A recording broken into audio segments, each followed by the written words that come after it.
this session now for something slightly different. It's a pleasure to be here.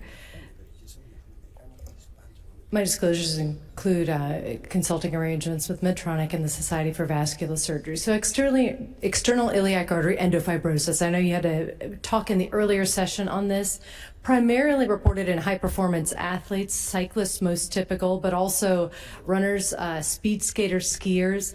I like this slide primarily because that's one of my residency classmates, Rob Garwood, who's laying it down for the older type people. He won the Worlds in 2019 in the 55 to 59 category and does not, for note, have endofibrosis so far as we know. So this is distinct from atherosclerosis and typically located in the proximal external iliac.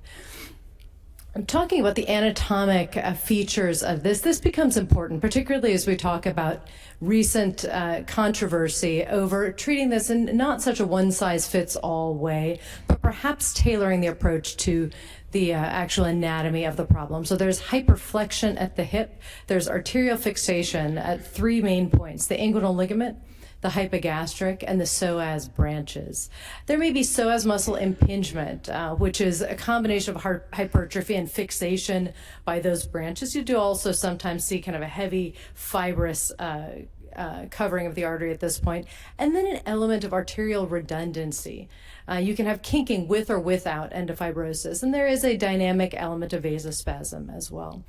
So as you talked a little bit about testing earlier, I won't harp on this, but the key is really this is exertional or positional application of our traditional testing algorithms. So conservative measures are available, but often unacceptable. Sit up more straight on the bike, don't work out so hard, don't work out so much, don't compete. And the surgical approaches are interesting.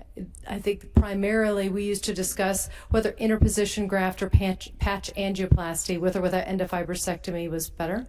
But there's really a broader discussion of additional and more limited approaches.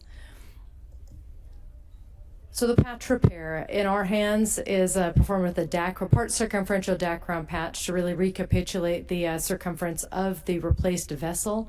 In Europe, they're primarily using saphenous vein with a relatively low rate of vein graft enlargement. Interposition grafting gives you the opportunity to address length and disease at the same time, and you can see from this excised portion that the excised bit of artery is pretty abnormal despite fairly subtle findings. You note that the leg is circumferentially prepped and flexed in both the diagnosis and the intraoperative management of this, both here and across the Atlantic.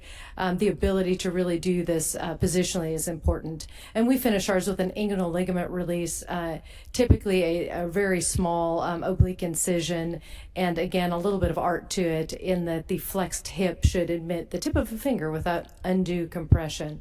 So looking at the got to salute my partner, former partner and mentor, Dr. Ken Cherry, who is still with us and very well, but he is in South Dakota right now, has published this over the years.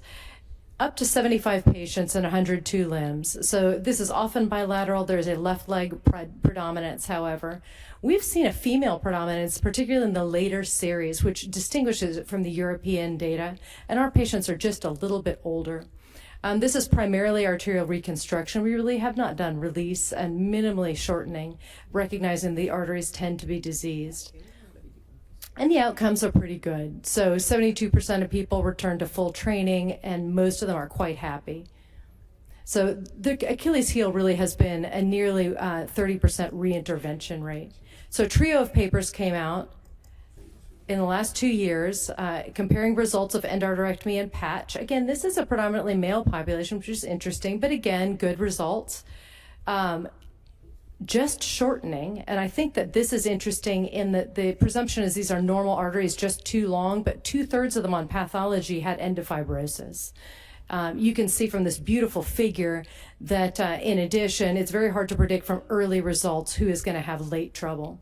But overall, the patients are happy. And then most recently, this idea of just releasing an entrapped artery, a little bit less improvement, a little bit less satisfaction, and some re-interventions, and makes you think of the predominance of actual histopathological disease in the excised segments. So what's coming? Better diagnostics, probably. And the only simple part of this talk is that the answer on the endovascular front is still no. Don't be that guy.